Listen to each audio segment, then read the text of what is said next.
Yo, what's up? It's Quick Strike 209, and I want to talk to you guys about my favorite 5 features for the new update 2.10. Some of these features you may know, and some of them I'm quite sure you don't know. They did a lot of changes in this.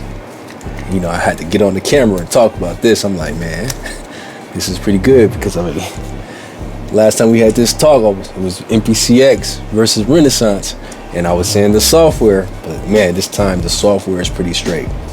All right, so my top 5 favorite features is browser. In the browser, they did some enhancements, man, some things that I wanted to be changed for a long time because it was kind of difficult when it comes to locating the sounds, and also when you save a track, man, you know, if you just knocked out a whole bunch of tracks, let's say you knocked out 5 to 6 to 10 tracks, the next day you knock out 10 to 12 tracks. Okay, a month goes by, you want to check out these tracks that you made, but you don't really remember the names. You just kind of randomly throw out the names. A good way to find the names now in the update is they have by date created, which is awesome because I can go back to my first beat, like, oh man, it's the first beat I made with MPCX, bam, because of this date. Because before, I mean, somebody come by or client want to check out some music and they're like, man, let me hear some beats, let me hear some music. And I'm like, okay, cool, I'll play you something. But I want to go back to my older files first and then work my way to the new ones. Instead, I would just have to randomly guess. And the other feature is the search. Search is hecka awesome because it searches through the whole hard drive or whatever you're searching. You decide to search SD card, hard drive.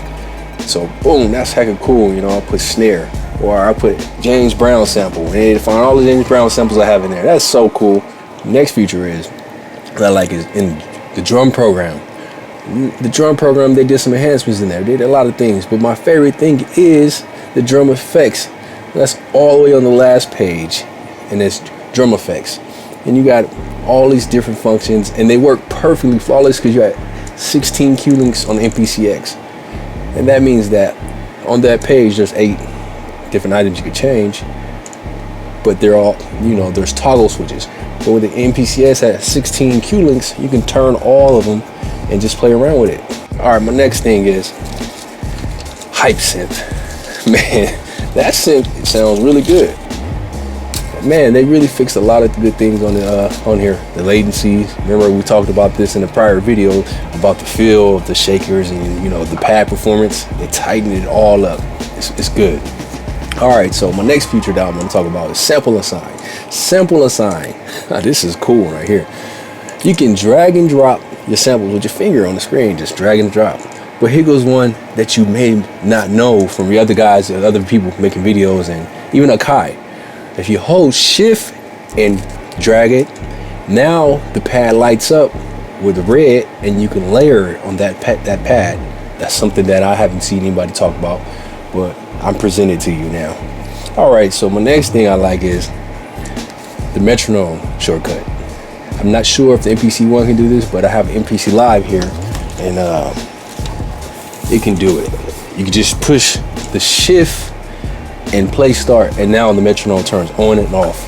You can either bypass it by pushing shift and play start, or shift and play start and it turns it off. That's so cool because sometimes you want to just go free. You don't need a robotic click, kitty click, you know, messing with you.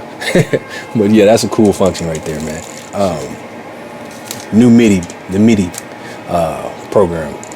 So if you got external gear, you go to MIDI, and then now you got a MIDI edit section, and then under the MIDI program edit, you can edit each function, so your machine could control it. And that's cool because before, I don't think in the past, at least I didn't see it because the program edit was always X'd out. It was not available. You couldn't use it. But you can use it now and you can customize all of it, everything. That's so cool.